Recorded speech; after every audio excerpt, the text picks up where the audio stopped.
Vamos voltar a Brasília porque a ministra das Relações Institucionais, Gleisi Hoffmann, diz que o governo vai discutir com Mota e outros líderes possíveis substitutos para demitidos que foram indicados justamente por parlamentares que votaram contra o governo. A Rami Veloso está de volta conosco agora para trazer todas as informações e a gente vai sentir na próxima votação... Pois não, pode falar, Rani. Direto de Brasília, bom é isso, a ministra Gleisi Hoffmann vai se reunir novamente com o presidente da Câmara, Hugo Mota, e também com os outros líderes para discutir como serão ocupados esses cargos que vão ficar livres a partir de exonerações que eram de indicações de líderes do Centrão. O governo está fazendo esse pente fino depois da derrota que sofreu naquela medida provisória que previa alternativas para recompor a perda de arrecadação com o IOF. Então, portanto, a ministra tinha uma reunião, inclusive hoje, prevista com alguns líderes. Randolfo Rodrigues, líder do governo no Congresso, me confirmou que havia essa previsão na Secretaria de Relações Institucionais e o corte deve ocorrer ainda nos próximos dias. Nessa semana já teve mais uma leva, semana passada também. As exonerações são de cargos indicados por vários partidos, PSD, republicanos, MDB, mas sempre lembrando que esse pente fino é feito diretamente a cada parlamentar que votou contra essa medida provisória que tinha como objetivo reajustar as contas do governo. O objetivo, segundo a ministra, é sim dar prioridade para os aliados do governo. Ou seja, o foco já está nas eleições de 2026, foi assumido inclusive pelo líder do governo na Câmara dos Deputados, José Guimarães, que o Congresso já ativou o modo 2026, portanto, o governo está tentando recompor a sua base. O líder do PT, também na Câmara dos Deputados, Lindbergh Farias, diz que é hora do governo Lula dar os cargos a realmente quem está com o governo. E por isso é feita essa reavaliação.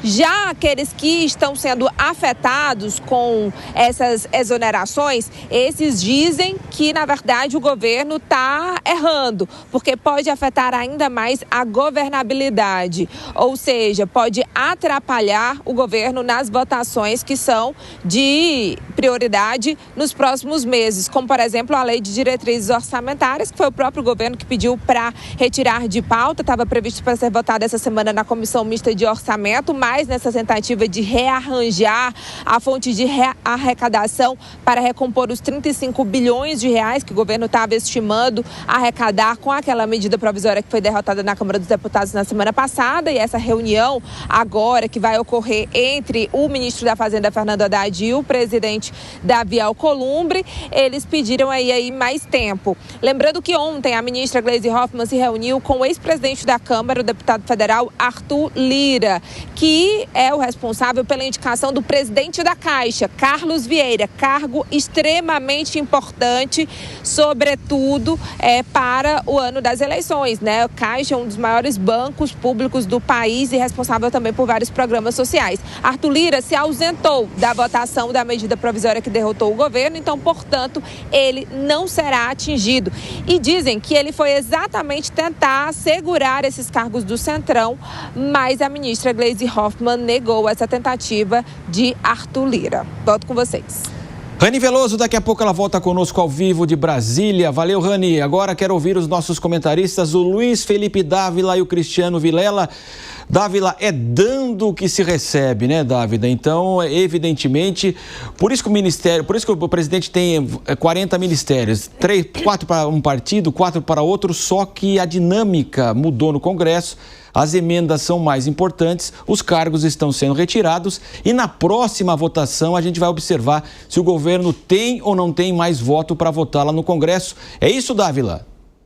É isso mesmo, Marcela. Dando que se recebe é a cara de pau que o governo utiliza cargos para acomodar aliados que não têm nenhuma competência para exercer o cargo.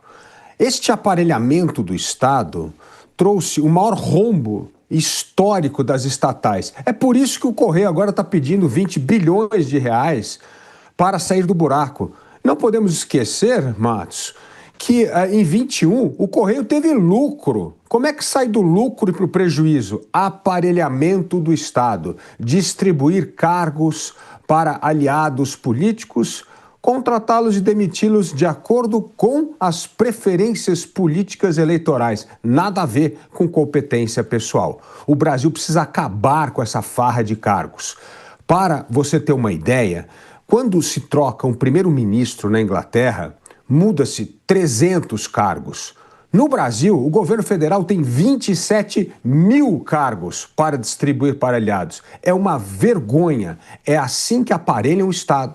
Temos políticas públicas de péssima qualidade e um governo que só pensa em meter a mão no nosso bolso para arrecadar mais impostos. O Brasil nunca vai progredir dessa forma.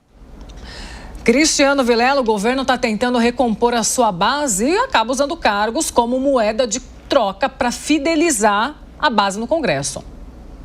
Pois é, Paula, mas já passou do momento. O governo errou muito na sua relação com o Legislativo nesse terceiro mandato do presidente Lula. Em nenhum momento conseguiu construir uma base parlamentar sólida. E por que não conseguiu? Porque não teve capacidade de dialogar com setores diferentes da sociedade. Iniciou o governo fundamentado em pautas muito ligadas à esquerda, aquele grupo político mais tradicional, mais próximo ao presidente, e não buscou ampliar, agregar efetivamente pautas de centro, construir aquela frente ampla que vendeu durante o segundo turno das eleições de 2022. Diante desse cenário, diante dessa dificuldade, restou ao governo fazer o varejo, fazer o toma lá da cá, distribuir cargos, construir uma maioria em votações importantes através desse expediente, que é um expediente que só enfraquece a democracia. O fato é que deve-se pensar realmente, o governo deve pensar e os próximos governos devem pensar uma forma de reconstrução política, porque não adianta mais o país continuar nesse toma lá da cá sem ter institucionalmente uma força parlamentar de modo que o executivo possa guiar os principais temas no país. Nesse sentido, não adianta ficar reclamando o que o legislativo manda, porque é competência ou incompetência do executivo a construção dessa base parlamentar mais sólida.